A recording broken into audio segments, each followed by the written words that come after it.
So this is the doubt of Dipanshu. It is from your third pre-board, question number 17.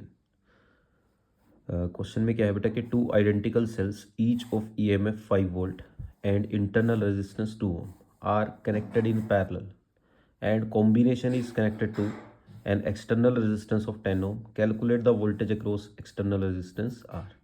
तो यहाँ आपको कहा क्या है बेटा कि दो सेल हैं एक जैसे आइडेंटिकल सेल्स हैं जो पैरेलल में जुड़े हैं. जैसे एक सेल ये है और एक सेल ये है, दोनों आइडेंटिकल हैं, दोनों का पोटेंशियल कितना कितना है 5 वोल्ट. तो E1 भी 5 वोल्ट दिया है आपको और E2 भी कितना दिया है 5 वोल्ट. और दोनों का इंटरनल रेजिस्टेंस भी सेम है.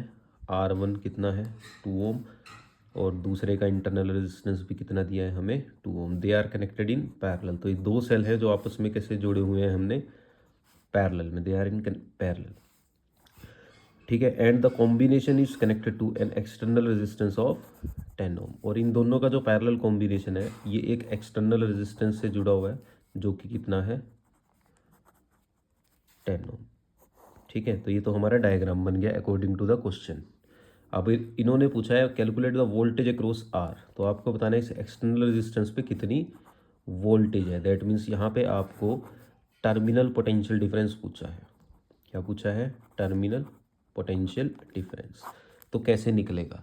तो टर्मिनल पोटेंशियल डिफरेंस निकालने के लिए बच्चों पहले हमें निकालना पड़ेगा कि जो दो सेल्स का हमारा पैरेलल कॉम्बिनेशन है इसका इक्विवेलेंट EMF क्या होगा वो हमें निकालना पड़ेगा. तो इसमें जो फर्स्ट स्टेप है हमारा इस तरह के क्वेश्चंस में वो क्या होता है? To find equivalent EMF. तो इक्विवेलेंट EMF निकालना पड़ेगा हमें जो हमें पैरेलल कॉम्बिनेशन दिया है उसका. अब वो फॉर्मूला आपको याद रखना है बच्चों इक्विवेलेंट EMF निकालने का कि अगर दो या दो से ज़्यादा सेल पैरेलल में हो तो इक्विवेलेंट EMF निकालने का फॉर्मूला होता है E equivalent divided by R equivalent is equal to E1 by R1 plus E2 by R2 plus up to so on. जैसे दो सेल हैं तो पहले सेल का EMF डिवाइडेड बाय पहले सेल का इंटरनल रेजिस्टेंस, दूसरे सेल का EMF डिवाइडेड बाय दूसरे सेल का इंटरनल रेजिस्टेंस. तो इस तरह से ऐसे अगर तीन सेल होते तो E3 बाय R3 इस तरह से सॉल्व करते. अब R इक्विवेलेंट क्या है? इन दोनों का जो पैरेलल कॉम्बिनेशन का नेट रेजिस्टेंस है. R इक्विवेलेंट कितना होगा? ये 2 ओम है, ये 2 ओम है. तो एक तरह से यहाँ पे दो 2 ओम के रेजिस्टेंस है जो पैरेलल में है. तो इक्विवेलेंट रेजिस्टेंस कैसे निकलेगा? पैरेलल में कैसे निकलता है नेट रेजिस्टेंस? रेसिप्रोकल करके ऐड कर लेते हैं यानी कि 1/2 प्लस 1/2 यानी कि 1. तो 1/R इक्विवेलेंट आ रहा है 1 यानी कि R इक्विवेलेंट कितना होगा 1 ओम.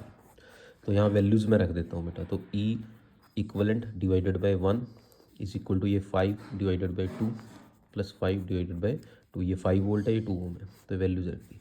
सॉल्व करूँगा तो ये सॉल्व कर करा के कितना आने वाला है 5 वोल्ट. तो एक चीज़ क्लियर हो गई बच्चों कि जो मेरा पैरेलल कॉम्बिनेशन है इस पैरेलल कॉम्बिनेशन का जो इक्विवेलेंट EMF है वो कितना है बेटा 5 वोल्ट है.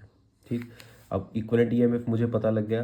तो अब ये सर्किट कुछ ये जो सर्किट है ये कुछ ऐसे बन सकता है कि पैरेलल कॉम्बिनेशन की जगह एक ही सेल यूज़ हो सकता है जिसका इक्विवेलेंट EMF है 5 वोल्ट और इक्विवेलेंट इंटरनल रेजिस्टेंस कितना है इसका 1 ओम. क्योंकि 2 ओम का पैरेलल कॉम्बिनेशन था, सॉल्व करने पे 1 ओम आया था.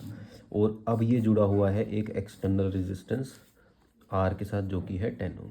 अब अगर आपको यहाँ पे बताना है कि इसके अक्रॉस कितना पोटेंशियल डिफरेंस है तो आपको करंट निकालना पड़ेगा पहले सर्किट में. अब इस तरह के क्वेश्चन में करंट कैसे निकलता है? I total EMF divided by total resistance. Total resistance कितना है? External plus internal. ठीक है. Voltage divided by resistance. तो नेट EMF कितना है हमारा 5. नेट रेजिस्टेंस कितना है? एक्सटर्नल 10 और इंटरनल 1. तो कितना करंट है सर्किट में? यानी कि 5/11 एम्पियर. तो यानी कि ये जो मेरा रजिस्टर है इसके अक्रॉस कितना करंट आ रहा है बच्चों? इसके अक्रॉस करंट आ रहा है 5/11 एम्पियर. ठीक है. अब आता है आपका स्टेप 2 इस क्वेश्चन का. अब इसको दो तरीके हैं सॉल्व करने के, 2 मेथड्स. मैं दोनों मेथड से सॉल्व करके दिखा देता हूँ. दो मेथड्स क्या हैं? एक तो आप डायरेक्ट ओम्स लॉ से सॉल्व कर सकते हो बाय ओम्स लॉ. आपको ये पता लग गया कि जो आपका एक्सटर्नल रेजिस्टेंस है ये आर जो कि कितना है 10 ओम। और आपको ये भी पता लग गया कि इसमें करंट कितना है इसमें करंट आपको गिवन है 5/11। ठीक है, तो सिंपल इसमें ओम्स लॉ लगा के भी वोल्टेज निकल सकती है, V is equal to I R, voltage across this resistor.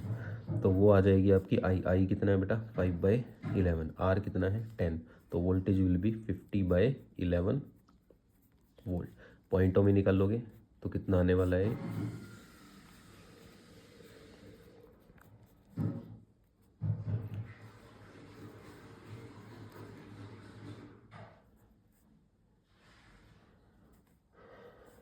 4.555 ऐसे चलता रहेगा, राउंड ऑफ करोगे तो 4.56 वोल्ट ऐसे राउंड ऑफ करके आपका आंसर आ जाएगा।